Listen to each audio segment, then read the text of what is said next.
So, ladies and gentlemen, we start. I welcome you. My name is Joseph Todd, and I will be your host for today's presentation. It is a research from the 70s about the famous Italian violins from Cremona, conducted by my father, Dr. Sándor Todd, who was a physics and mathematics professor in more than one academic institution between 1964 and 1987. The research is so far unidirectional, either acoustic studies or just looking at the chemical composition. Some have also studied the cladding patterns. So far, this is the most complex research. My father began to study the literature known up to date about Amati, Stradivari and Guarneri, and all the research published. Luthiers and scientists together have made numerous authentic copies, knowing the precise dimension, using top quality wood for the same area as the masters, and yet they could not produce the same quality of sound. One single thing has remained unknown, the prescription of the varnish. The Hill brothers from Oxford always meant that the Cremonan varnish is behind the quality of these instruments. They have examined 3 violins made by Guarneri del Gesù. One had visual defects, the other was made of inferior quality wood.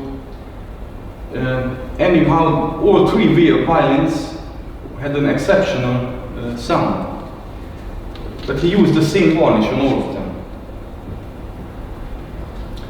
And the American scientist J.C. Challenge published an article in 1968. He said that any type of varnish penetrated into the wood ruins the modulus of elasticity of the soft woods. In the last few years, more and more experts say that there is no secret at all.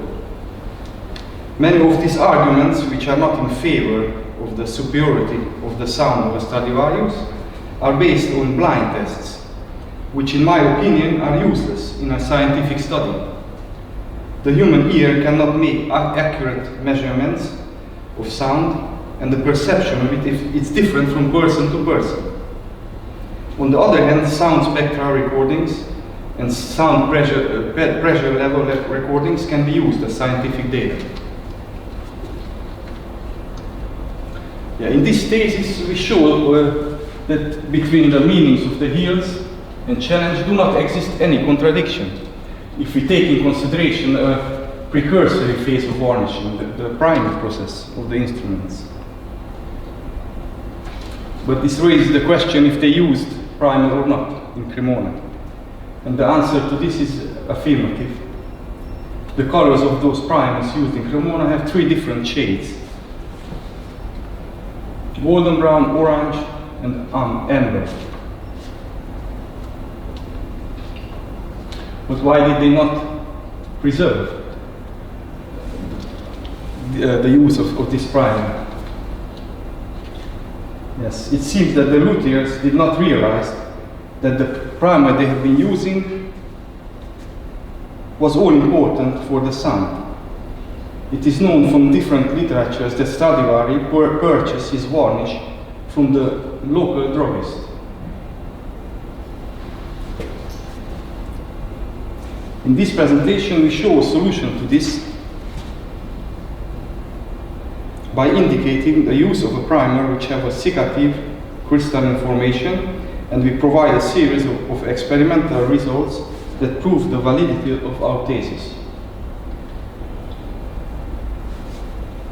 We mentioned that the expression varnish with time became synonymous with the expression lacquer. At this time, all stained, mordant primer was called varnish, but it has a more precise meaning. It circumscribes exactly the substances extracted from plants.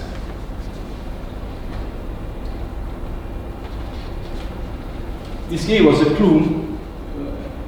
Vernis, in French meaning spring, gave us a clue in which season and climate we should look after the right plant.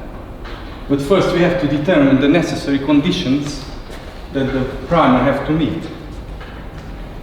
The stain must be extracted from a plant likely a medicinal plant. The shades of the extract must be golden brown, orange, and amber.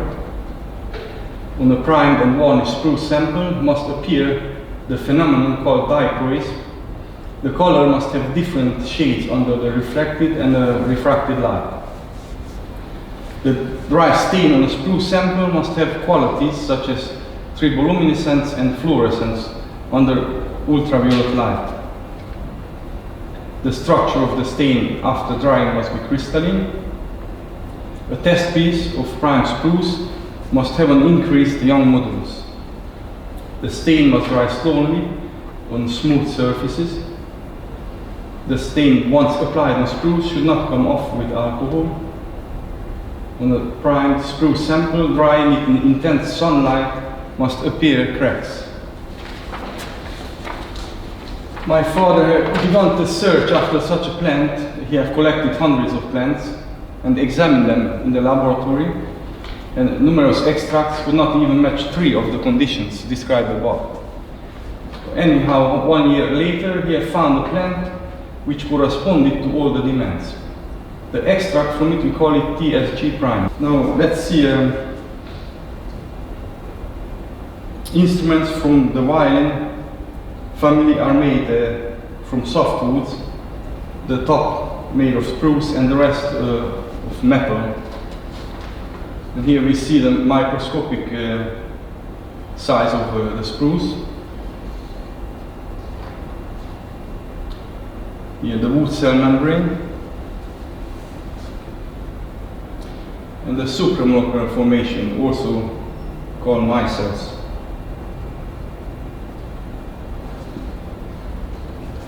And how the liquids penetrate into the mycelial space.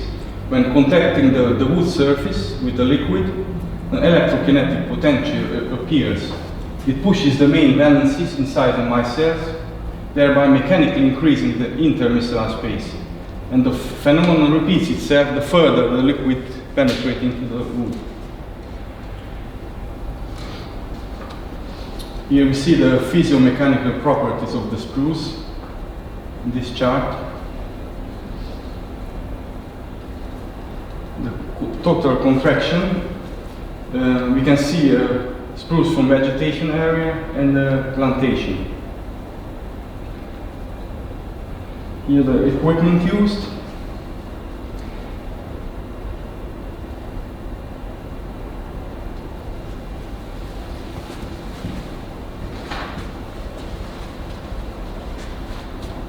Here the apparatus for the young complex module. This research was made 50 years ago, so we use the best available equipment at this time. Here the resonance plate for the cladding patterns. And here we see a soundproof room built by my father. So notice that there is constructed a mechanical arc which acts as a bow.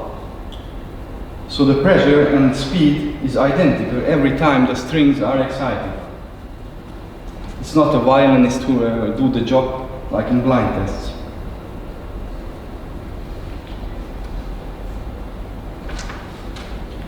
So we come to the experimental methods we used.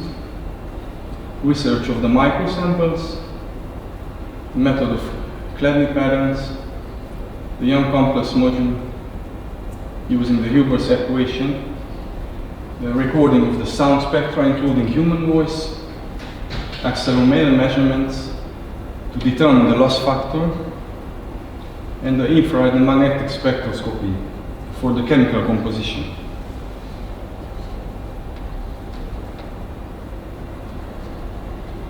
Microsamples. Here we see the cross-section of a spruce by 100 times magnification and 600 times. So here we see the crystallization of the primer under the microscope. And the lower image shows recrystallization after a longer time period.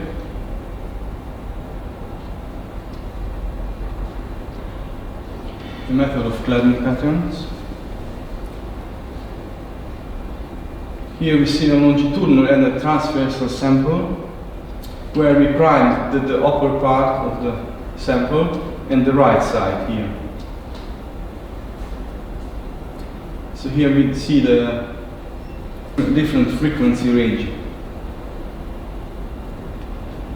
Here is the top plate of the violin, primed in 1180 Hz frequency.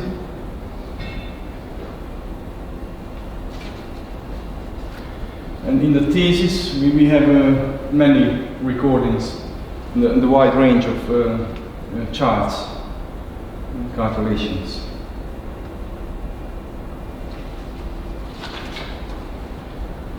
Yes, the conclusion is that the TSG primer increases the vibrational capacity of the instruments.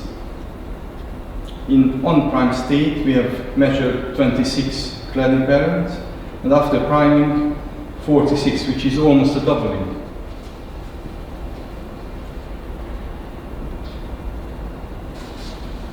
So the Young complex module is a mechanical property in physics that measures the stiffness of a material.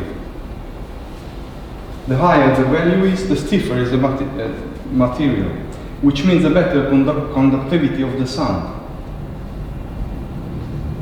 We see on the next chart that sound travels through air with 344 meters per second, and comparing it to, for example, iron, 5,960, which is approximately 18 times faster.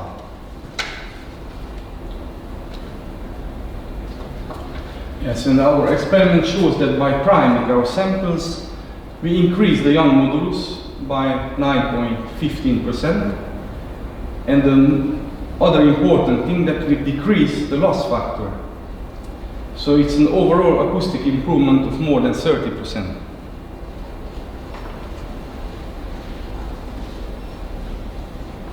Yes, every sound, energy or heat transmission getting from A to B have a loss factor. You're never going to get the same output.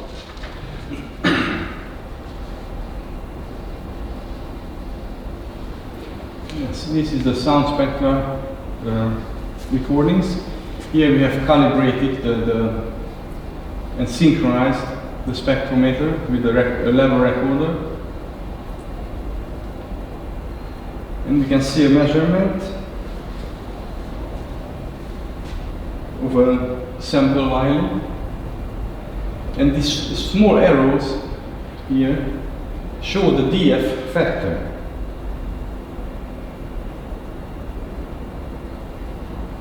Which appears in a specific frequency domain. This is what the famous instrument and the human voice have in common. And the DF factor is not other thing than a lack of harmonic frequencies in this frequency range. Here the recording of the human voice, and we see the same lack of frequencies, lack of harmonics here.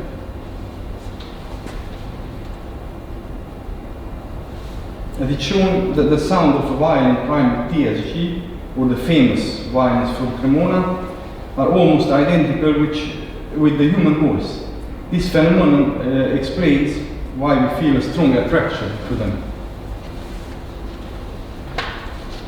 Here it's a concert violin made by Roman Boyanchuk in 1972. Here we see also all 4 strings appear the DF factor.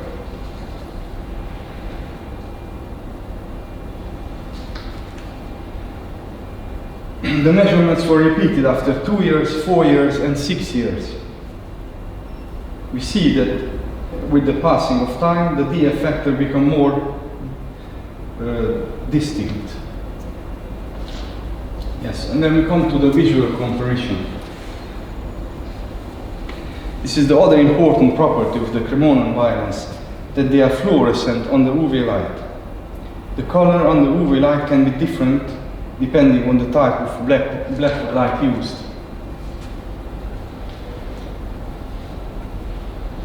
Yes, here we see the Girolamo, an Amati viola, and our test violin.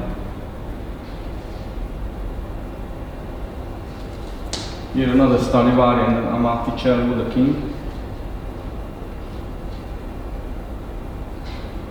And here are test violins. This is also varnished. This is only primed. Here can we see the experimental violin in daylight, comparing it with the Stradivari.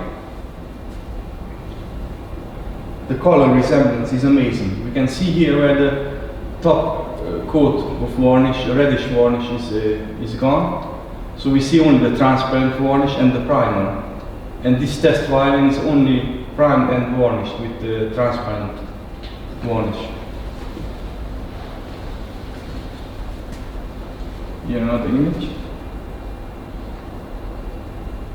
And here can we see the varnish is further worn down, the transparent layer here. So we come closer to the primer. And here is the only primed test violin.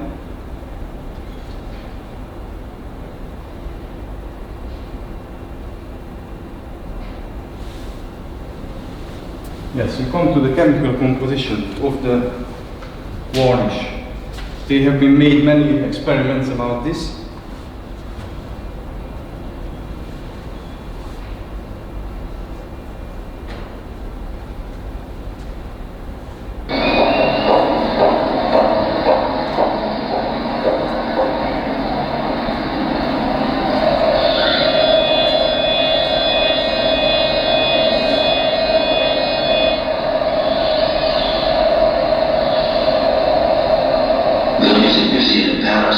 Stradivarius violins.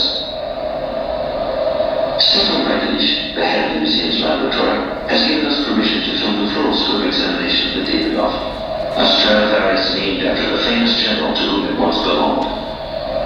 With this examination, one can determine the chemical elements that compose the surface of the violin and thus its varnish.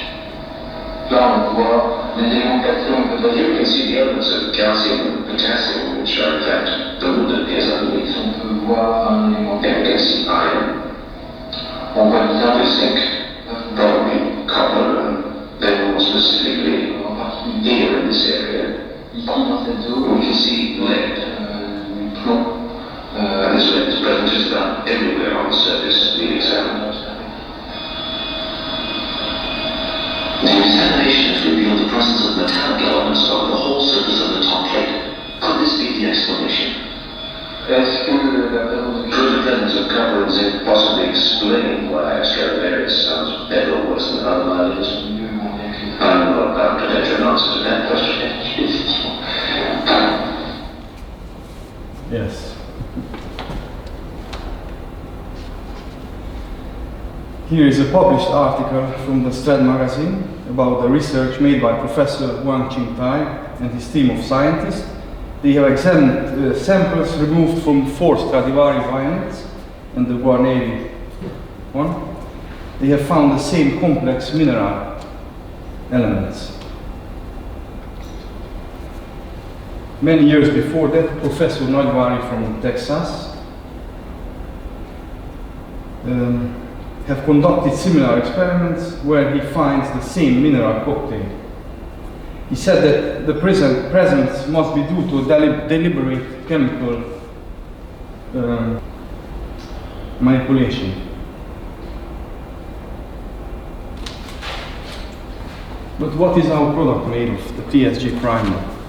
This is the big question. Ladies and gentlemen, the plant Calydon maius, and you see the color of the juice of this plant.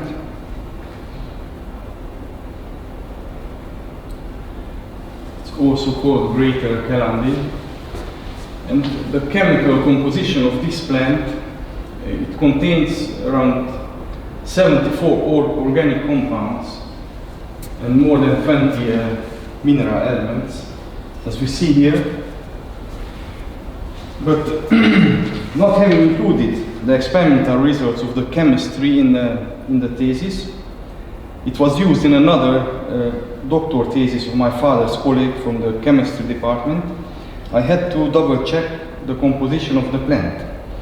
So I have ordered an analysis of the plant from Eurofins in Denmark and also compared it with an article from the International Journal of Herbal Medicine. were published a mass spectrometer analysis of the Caledonian mires. So we can see here the plant and the mineral elements what was found in the varnish. We see phosphor, potassium, natrium, iron, zinc, copper.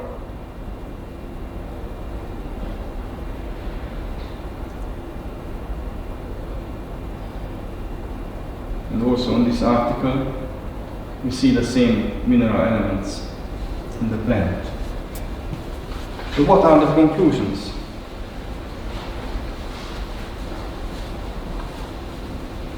We can compare the Cremonan violins and the violins, our experimental violins. They both have crystalline structure. Microscopic studies show the crystalline layer between the varnish and the wood. A better sound quality. There's no doubt about it. All the best violinists prefer the sound of a Stradivarius, Guarneri, Amati, Jacobo Steiner, and possibly other makers who use the same method in Cremona, Ruggieri for example. Yes, our violins, by increasing the young modulus and decreasing the loss factor, will improve the quality of the sound with 30%. And both they are similar with the human voice. They are fluorescent under UV light. And the chemical composition, all the minerals that they were found in the samples, we can find it here also. But some of these elements are in smaller concentration than others. And maybe after 300 years, they cannot really be shown in the instruments made by Stradivarius. So this primer can also be used for another string instrument, not only those of the violin family, such as guitars, mandolins, ukulele. And now we can hear a sample of one of our test violins. Please welcome Erzsébet Farkas.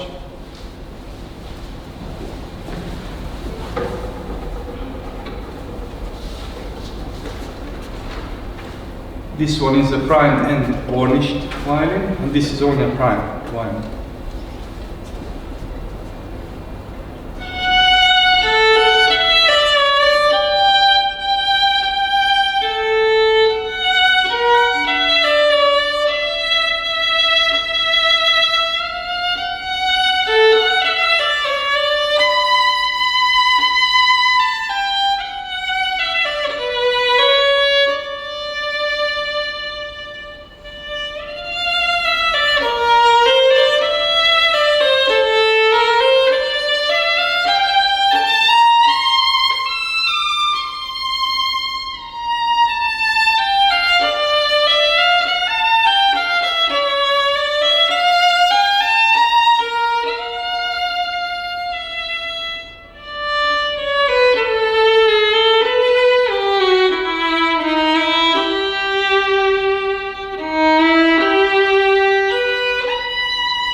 You can hear the same with the other violin.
Yes, thank you for your attention.